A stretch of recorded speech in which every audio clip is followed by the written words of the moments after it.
కృపలో క్షేమము నీచితివి, కృపకు పాత్రులుగా చేసితివి.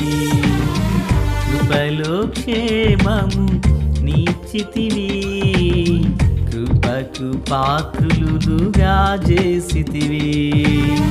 కృపను గూర్చి పాడెదనేను, కృపను గూర్చి పొగడెద నిన్ను. కృపను గూర్చి పాడెదనేను, కృపను గూర్చి పొగడెద నిన్ను.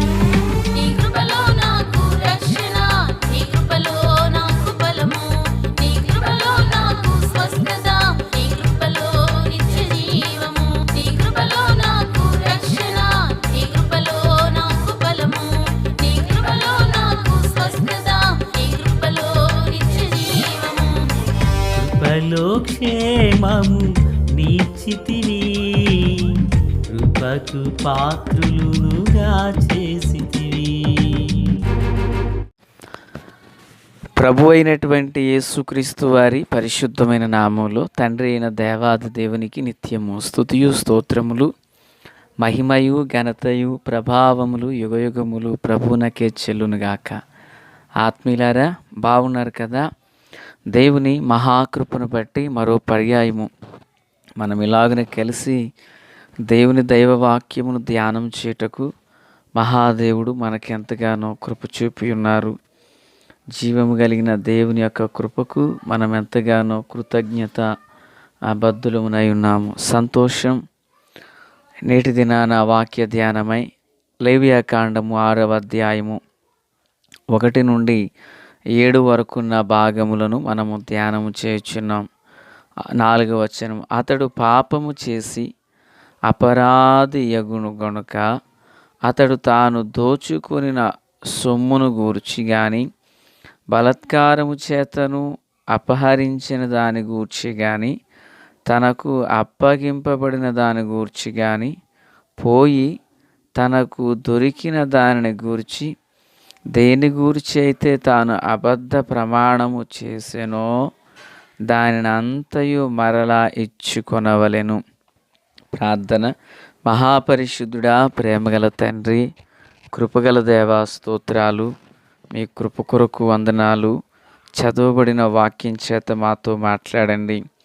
భీకరమైన తుఫాను యొక్క నా తండ్రి దేవా, దాని బారి నుండి మమ్మల్ని తప్పించినందులకు స్తోత్రం. క్షేమము కలుగజేయండి. లోతట్టు ప్రాంతీయ ప్రజలపై మీ కనికరం ఉంచండి. ప్రభుత్వము సమన్వయంగా పనిచేసి ప్రజలకు పరిచర్య చేసే అవకాశము కలిగినది. దేవా, ఆ అవకాశాన్ని ఎక్కడ కూడా మిస్యూజ్ చేయక దాన్ని సద్వినియోగం చేసుకున్నట్లు బలపరచండి, దీవించండి, మేలు చేత నింపమని యేసయ్య నామమున అడిగి వేడుకొనుచున్నాము మా పరమ తండ్రి, ఆమెన్. ఆత్మీయులారా, ఈరోజు మనము లేవియాకాండము 6వ అధ్యాయంలో ఉన్న మాట అబద్ధ ప్రమాణమును గురించి మనము ధ్యానం చేయుచున్నాము. ఏంటి ఈ అబద్ధ ప్రమాణం అంటే, ఆరంభం నుంచి ప్రభు మోషేకి ఇలా సెలవిచ్చారు. ఒకడు యెహోవాకు విరోధంగా ద్రోహము చేసి పాపైన ఎడల, ఇక తనకు అప్పగింపబడిన దాని గూర్చి కానీ, తాకట్టు ఉంచిన దాని గూర్చి కానీ, దోచుకున్న దాని గూర్చి కానీ, తన పొరుగువానితో బొంకిన ఎడలనేమి, తన పొరుగువాని బలత్కరించిన ఎడలనేమి, పోయినది మరలా తనకు దొరికినప్పుడు దాని గూర్చి మనుషులు వేటిని చేసి పాపులగుదురు, వాటన్నిటి విషయంలో అబద్ధ ప్రమాణం గనక జరిగితే అన్నాడు. ఏదో పోయిందన్నాడు, కానీ తర్వాత దొరికింది.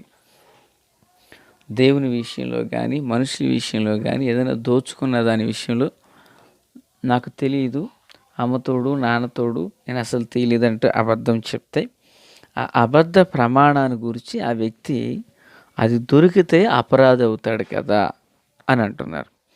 సరే, ఎలాగున తన అపరాధి అయినప్పుడు ఈ అపరాధమును బట్టి తాను ఏమవుతున్నాడు? పాపం చేసిన వాడు అవుతున్నాడు.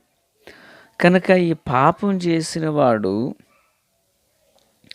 మూలధనమునిచ్చుకుని దానితో దానిలో 5వ వంతును తాను అపరాధ పరిహారార్థ బలి అర్పించు దినమున సొత్తుదారునికి తాను ఇవ్వవలసినది ఇచ్చుకొనవలెను అని చెప్తున్నారు. సొత్తుదారునికి తాను ఇవ్వవలసింది ఇచ్చుకొనవలెను. పిల్లలు, ఇప్పటివరకు మీకు మాటలు అర్థమయ్యాయని నేను భావిస్తున్నాను. ఒక వస్తువు పోయింది, అది పోయింది అన్నది తెర దొరికింది. దొరికిన తర్వాత నాకు దొరకలేదని ఇలా బొంకేశారు. అయితే ఆ వ్యక్తి ఆ విషయంలో అపరాధి అవుతాడు కదా.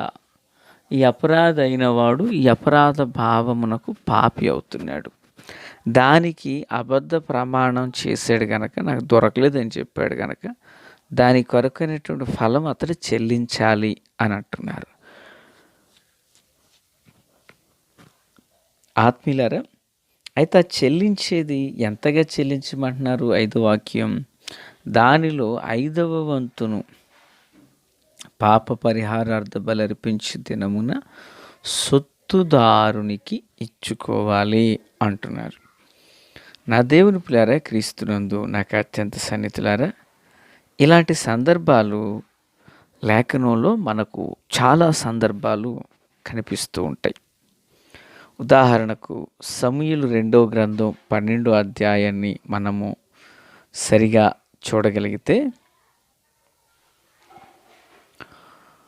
దావీదు ఒక దోషం చేస్తాడు. నాతాను ప్రవక్త ఆయన యొద్దకు వచ్చాడు. 100 గొర్రెలు ఉన్నవాడు ఇలా చేశాడు, ఒక గొర్రెని పెంచుకుంటున్నవాడు గొర్రెని ఆశించాడు అని చెప్పారు. అప్పుడు దావీదు తీవ్రమైన కోపాన్ని దాల్చి ఏం చేస్తాడు, అలాంటి ముష్కరుణ్ణి చంపాలి అని చెబుతూ మరి దానికి ప్రతిగా 4-5 అంతలు చెల్లించాలి అని చెప్తాడు. తీరా ఆ దొంగ ఎవరో కాదు, నువ్వే అంటాడు నాతాను ప్రవక్త. మీకు గుర్తొచ్చింది కదా పిల్లల సందర్భం. ఆ దొంగ ఎవరో కాదు, నువ్వే.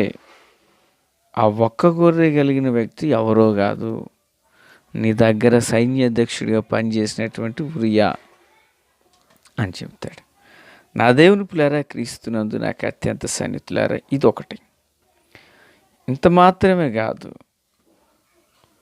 దేవుని వాక్యంలో ఇంకా మనం ముందుకు వెళితే లూకాసు వార్త 19వ అధ్యాయంలో పొట్టివాడైన జక్కయ్య మనకు కనిపిస్తాడు.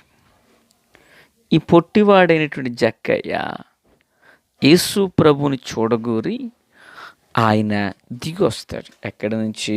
మెడి చెట్టు మీద నుంచి దిగి వచ్చినప్పుడు ప్రభువారు అతనితో మాట్లాడుతూ, నేడు నీ ఇంట నుండవలసి వచ్చిందంటూ మాట్లాడుతుంటే అతడు అంటాడు, అయ్యా, నేను ఎవరి దగ్గర అన్యాయంగా అక్రమంగా దేన్నైతే తీసుకున్నానో దానికి తిరిగి 4 అంతలు నేను చెల్లిస్తాను అన్నాడు. అప్పుడు ప్రభువారు ఏమన్నారు, ఇతడు అబ్రహాము కుమారుడు, ఇతని ఇంటికి రక్షణ వచ్చింది అన్నారు. అంటే ఆ మనిషి జీవితంలో ఉన్న అపరాధ భావం అది పరిహరించబడి పవిత్రపరచబడాలి అంటే ఆ వ్యక్తి ఏం చేశాడు, దానికి తిరిగి 4 అంతలు చెల్లించాడు. ఈరోజు మన జీవితంలో కూడా వింటున్నారా పిల్లరా, దేని విషయమైన మనం అపరాధి అగినప్పుడు దానికి మనము తిరిగి వెల చెల్లించి దాని విషయమై పశ్చాత్తాపము, పాపక్షమాపణ, దాని కొరకే అపరాధ పరిహారార్థ బలిగా అపరాధం చేసాం, దాని కొరకు బలి అర్పణ పరిహారం చెల్లిస్తున్నాం. అదే అపరాధ పరిహారార్థ బలి. దాన్ని తిరిగి చెల్లించండి అని ప్రభు చెప్పారు. నా దేవుని పిల్లారా, క్రీస్తునందు నాకు అత్యంత సన్నిహితులారా, ఈరోజు దైనందిన మానవ జీవితంలో కూడా ఎన్నో విషయాల్లో ఒక మనుషుడు తొలగిపోతూ వస్తున్నాడు. అయితే తొలగిపోయిన మానవుడు శిక్ష పడాలని ప్రభు చూడలేదు, కానీ ఆ తొలగిన మానవుడు ఏ విధము చేతనైనా మరలా ప్రభువు పాదాల చెంతకు చేరి ప్రభువు యొక్క సన్నిధిలో తాను దాచబడి ఉండాలనేదే దేవుని ఉన్నతమైన ఉద్దేశం, దేవుని యొక్క ఉన్నతమైనటువంటి ఉద్దేశం. ఈరోజు ఆధ్యాత్మిక జీవితంలో ప్రభు విషయంలో మనం ఏ నష్టం చేయగలిగాం?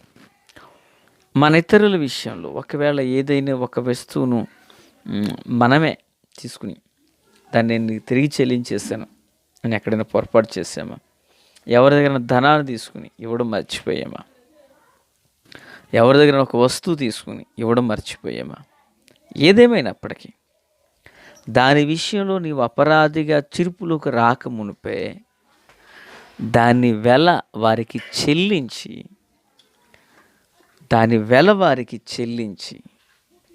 దేవుని సన్నిధిలో క్షమాపణ పొందాలి. ప్రేర మీకు గుర్తుందా?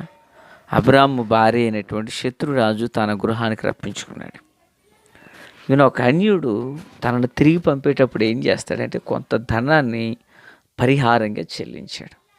ఒక అన్యుడే అలా చేయగలిగితే ఒక దేవుని బిడ్డగా మనమెందుకు ఒక దైవికమైన నడిపింపుకు మనల్ని మనం అప్పగించుకోకూడదు? ఒకప్పుడు నువ్వు తీసుకున్నావు, కానీ అది గుర్తు లేదు, కానీ గుర్తొచ్చింది, కానీ ఇచ్చేయాలి కదా. అది నీ వస్తువు కాదు, నీ ధనం కాదు.